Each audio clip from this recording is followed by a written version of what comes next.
আমাদের জন্য উনি কিছু উপহার পাঠিয়েছেন, দেখেন এখন উপহার পাঠিয়েছে, মাশাআল্লাহ। প্রিয় দর্শক, দৈনিক যুগান্তর পত্রিকার সংবাদ শিরোনামটি দিয়েই আজকে বিশ্লেষণ করব আমি, রতন স্যার নিউজ 24 থেকে। আপনাদের সকলকে স্বাগত জানাচ্ছি আমার এই বিশ্লেষণটি। দেখুন, জানুন।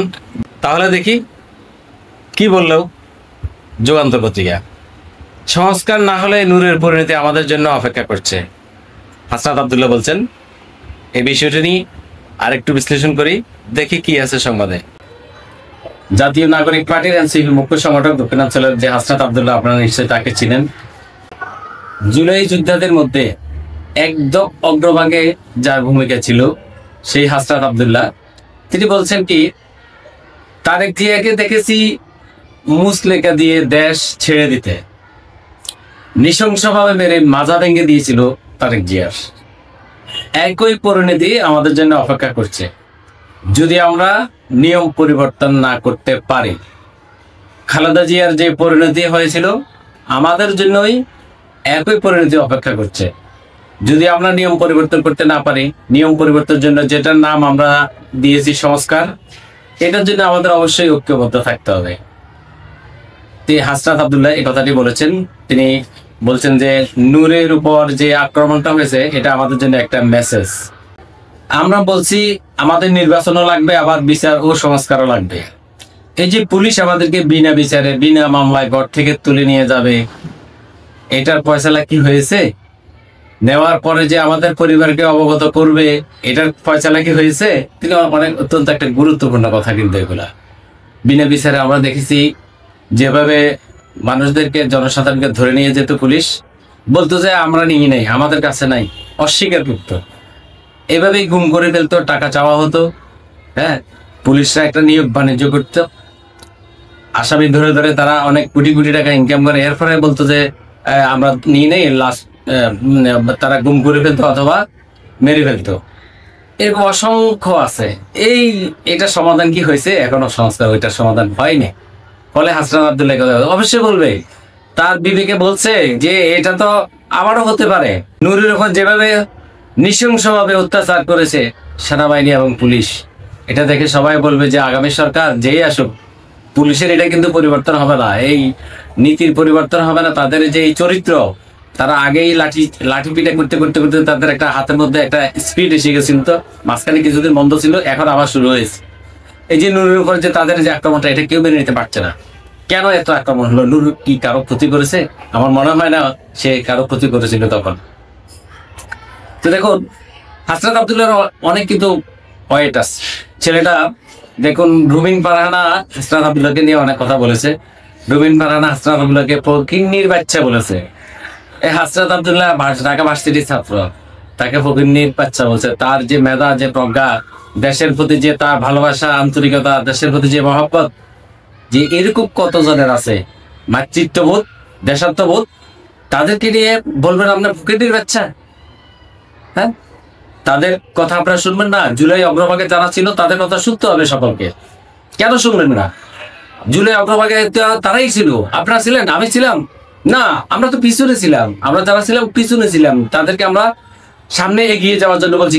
গুলি খেলে তারা খেত, আপনি খেতেন না, আমি খেতাম না। কতজন নেতা গুলি খেয়েছে? একজনও নাই। কোন দলের সভাপতি, সেক্রেটারি বা কোন দলের সাধারণ সম্পাদক একজন আপনি দেখেন, একজন বয়স্ক কোন, যারা এখন বড় বড় লম্বা লম্বা কথা বলেন, যারা মন্ত্রী হবেন, যারা মিনিস্টার হবেন, যারা মন্ত্রিত্ব চালাবেন দেশকে, তারা কি এই জুলাই অগ্রভাগে ছিলেন? তারা জেলে ছিলেন। ওই কেউ কেউ ভয়ে, পুলিশের অত্যাচার ভয়ে জেলে থাকতে মজা পেতে। হ্যাঁ, বলতো যে আমরা জেলে থাকলে ভালো আছি, জেল থেকে বের হলে আমাদেরকে পুলিশ ধরে নিয়ে অত্যাচার করবে। তো জেলেই থাকতেন তারা। আন্দোলন কে করতো? এই ছাত্রদেরকে ধরার সাহস কিন্তু তখন হাসিনা সরকার দেখাতে পারেনি। এরপরও তারা নির্যাতিত হয়েছে। অনেকে যাকে যেভাবে পারছে তাকে সেভাবে গুম করেছে, অত্যাচার করেছে, থানায় নিয়ে গেছে, অ্যাটাক করেছে, হাতে পায়ে মাথায় মুখে যেখানে পারছে সেখানে মারছে। এভাবে তারা, ওই সৈনিকের অগ্রভাগে ছিল হাসনাত আব্দুল্লাহ। আপনি তার কথাকে ফেলে দেবেন? তার কথায় কি যুক্তিকতা নাই? আপনি কি সমর্থন করবেন না? আপনি একজন সাধারণ মানুষ, যে দলের সমর্থন হন, আপনি একজন সাধারণ মানুষ হলে এই প্রশ্ন কি আপনি করবেন না? যে কি বলছে দেখুন, এই যে পুলিশ আমাদেরকে বিনা বিচারে বিনা মামলায় ঘর থেকে তুলে নিয়ে যাবে না, এটার ফয়সালা কি হয়েছে, এই কথাটা কি অনেক গুরুত্বপূর্ণ নয় কি? আপনি কি মনে করেন আপনাকে ধরবে না পুলিশ? আপনি ধরেন যে দল ক্ষমতা আসবে আপনি সেই দলের পক্ষে থাকবেন, আপনাকে পুলিশ ধরবে না? আরে ভাই, একটা সময় তো যে এখন আওয়ামী লীগ যেরকম বাড়িতে থাকতে পারবে না, পারতেছে না, এরকম ওই দলের সদস্য হয়ে যদি আপনারাও এরকম আকাম করেন তাহলে কিন্তু আপনারা ঘরে বাসায় কোথাও থাকতে পারবেন না, পালিয়ে থাকতে হবে, দেশ ছেড়ে যেতে হবে। অতএব না যাওয়ার আগে, দেশ ছেড়ে না যাওয়ার আগে সংস্কার করুন, এই আইনি প্রক্রিয়াগুলো সংস্কার করুন। তারেক জিয়াকে যেভাবে মেরে দেশ থেকে পাঠিয়ে দিয়েছিল, কেউ কিছু করতে পারেনি, সেই প্রক্রিয়াটা কিন্তু হাসনাত আব্দুল্লাহ ইঙ্গিত দিয়েছেন যে নূরের উপর যে আক্রমণ, এটা সেই প্রক্রিয়ারই একটা অংশ। ব্যারিস্টার রুমিন ফারহানা যে তাকে ফকিরের বাচ্চা বলেছে, এটা কিন্তু হাসনাত আব্দুল্লাহ এই মাইন্ড করেনি। হাসনাত আব্দুল্লাহ বলছে ব্যারিস্টার রুমিন ফারহানা সাইবার বুলিং এর শিকার। পরবর্তীতে আমরা দেখলাম যে রুমিন ফারহানা এই যে এখন লিখলো, হাসনাত আব্দুল্লাহ বললেন যে রুমিন ফারহানার সঙ্গে আমাদের একটা মনোমালিন্য হয়েছে, আমরা এসেছি, উনি ওনার লোক পাঠিয়েছেন যে আমাদের এখানে কোনো সমস্যা হচ্ছে কিনা, আমাদের জন্য উনি কিছু উপহার পাঠিয়েছেন। দেখলেন, এখন উপহার পাঠিয়েছে, মাশাআল্লাহ, ভালো, এটা একটা ভালো পজিটিভ দিক, এটা আমাদের জন্য পজিটিভ বার্তা, আমাদের অবশ্যই স্বাগতম জানানো উচিত, এটা বললেন হাসনাত আব্দুল্লাহ। আমরাও এটাকে স্বাগত জানাই। আমরা চাই না কাদা ছোড়াছুড়ি হোক, রাজনীতিতে যে কাদা ছোড়াছুড়ি, মাঠ পর্যায়ে আমরা কি শিখবো, ভবিষ্যৎ প্রজন্ম কি শিখবে এই রাজনীতিবিদদের নিকট, এটা জানা উচিত সকল রাজনীতিবিদদের, কেন তারা তাদের এই দেশপ্রেমটা তাদের মধ্যে নাই।